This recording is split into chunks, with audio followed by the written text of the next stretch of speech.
C'est un rendez-vous économique d'une importance capitale pour la République démocratique du Congo en tant que pays organisateur et pour les autres États partenaires. À travers les assises dénommées DRC Africa Business Forum, des chefs d'État et des gouvernements des pays africains et des multinationales réfléchissent sur comment développer une chaîne de valeur autour de l'industrie des batteries électriques, du marché des véhicules électriques et des énergies propres.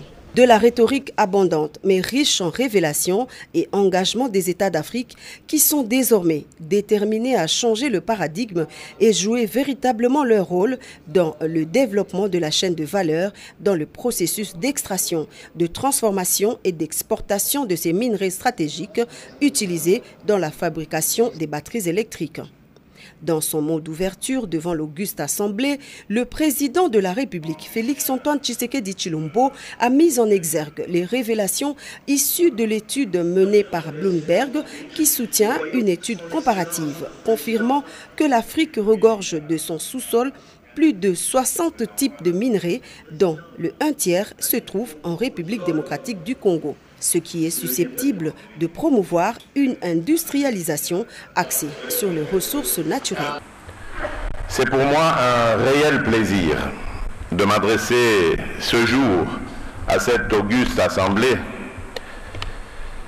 pour vous souhaiter à vous tous une cordiale bienvenue à l'occasion de l'ouverture officielle de DRC Africa Business Forum, placé sous le thème « Développer une chaîne de valeur régionale autour de l'industrie des batteries électriques et des énergies propres ». Ce forum constitue, pour ainsi dire, une véritable opportunité pour les leaders des secteurs publics et privés que nous sommes d'accorder nos vues sur les enjeux du développement de l'Afrique et plus particulièrement sur le processus de sa transformation structurelle voulu par tous. Dans ce contexte difficile de la pandémie de Covid-19, ce forum constitue un cadre adéquat pour penser à la transition des économies africaines d'une croissance brune à une croissance verte, plus résiliente et diversifiée, respectueuse de la préservation des systèmes écologiques et du capital naturel. En effet, la transition mondiale vers les énergies vertes et la décarbonisation des économies est une exigence de nos jours. Elle stimule la demande de certains métaux, spécialement ceux qui entrent dans la fabrication des batteries pour le stockage d'énergie intermittente et de la motorisation électrique. Il s'agit notamment du cobalt, du cuivre, du lithium, de l'étain, du nickel, du manganèse, de l'aluminium, des métaux dont la République démocratique du Congo détient des réserves considérables. Prenons le cas du cobalt, par exemple. Aujourd'hui, métal stratégique, la République démocratique du Congo en détient près de 70% de la production mondiale et détient les 2/3 des réserves mondiales reconnues.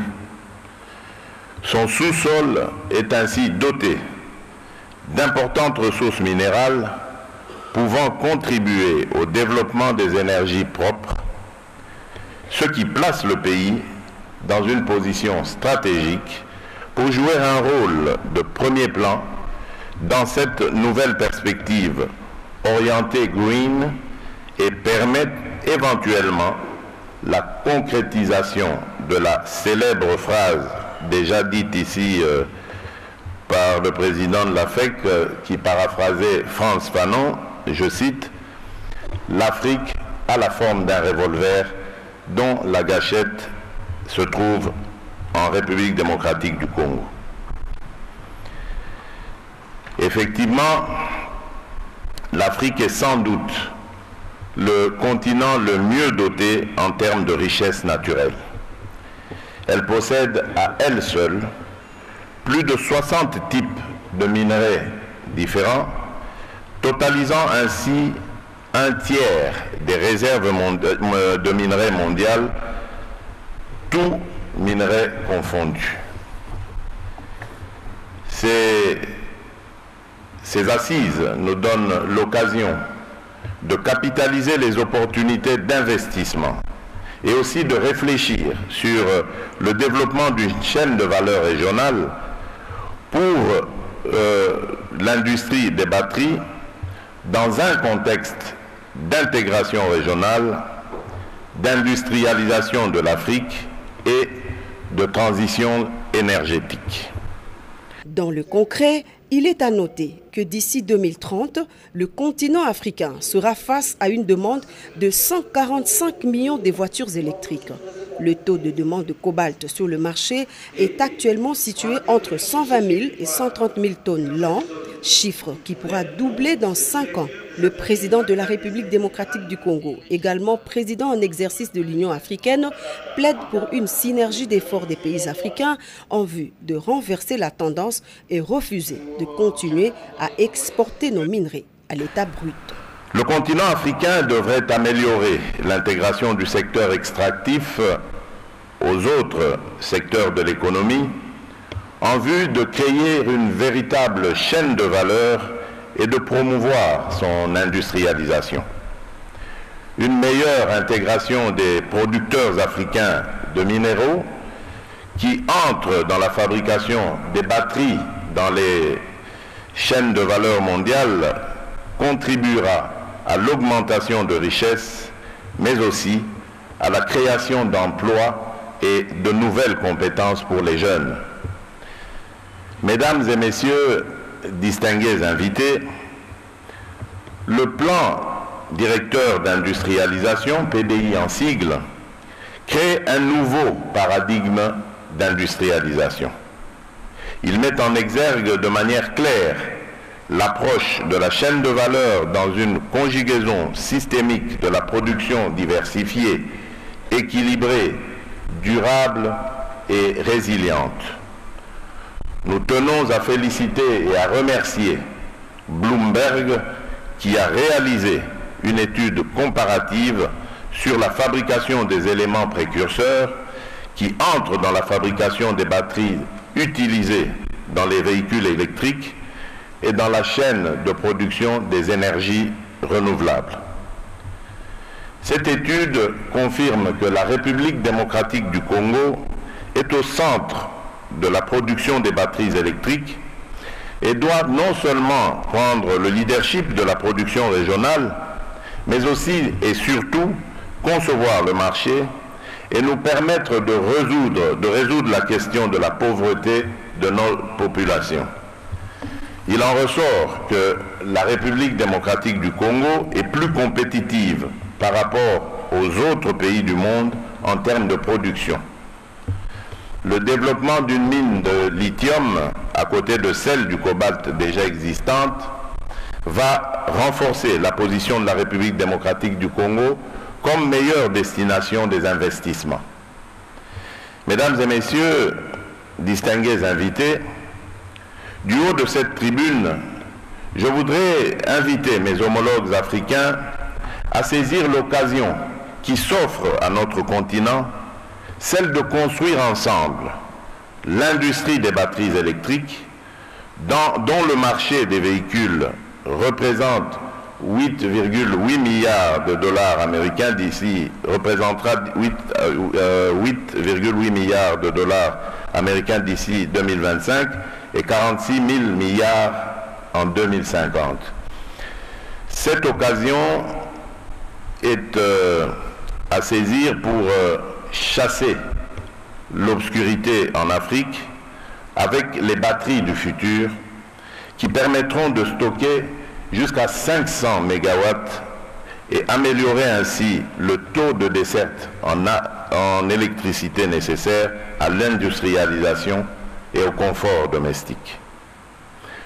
Permettez que je salue la présence dans ce somptueux cadre du Palais du Peuple de nos différents partenaires techniques et financiers disposés à s'impliquer dans la mise en œuvre rapide de ce majestueux projet de production des batteries électriques et insérer l'Afrique en tant que leader dans le vaste marché des véhicules électriques et des énergies propres.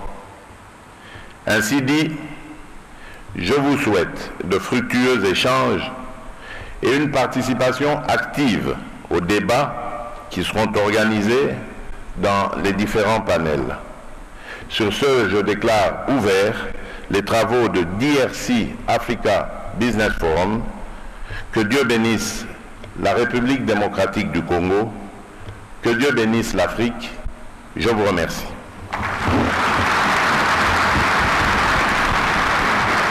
DRC Africa Business Forum se fixe comme objectif d'améliorer la participation des pays africains dans la chaîne de valeur des batteries, voitures électriques et énergie propre afin d'impacter significativement le train de vie des Congolais et des ressortissants d'autres pays africains en créant des emplois décents et stables. Loin d'être une figure de style, l'avenir du monde se trouve en Afrique car Dieu a doté le sous-sol africain d'extraordinaires richesses et la RDC en est une illustration plausible. Plusieurs personnalités des pays africains et représentants des multinationales ainsi que des institutions financières de renommée internationale ont fait le déplacement de la RDC. La Zambie, représentée au plus haut sommet par son président Hakainde Hichilema. Le Gabon, le Maroc également présents à travers leurs ministres de commerce et de l'industrie.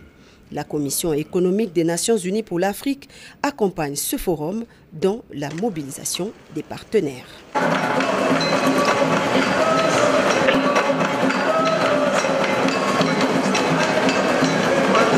Pour vous informer de l'essentiel de l'actualité en République démocratique du Congo, il vous suffit de vous abonner sur Top 243 News TV, également nous lire sur www.top243news.com.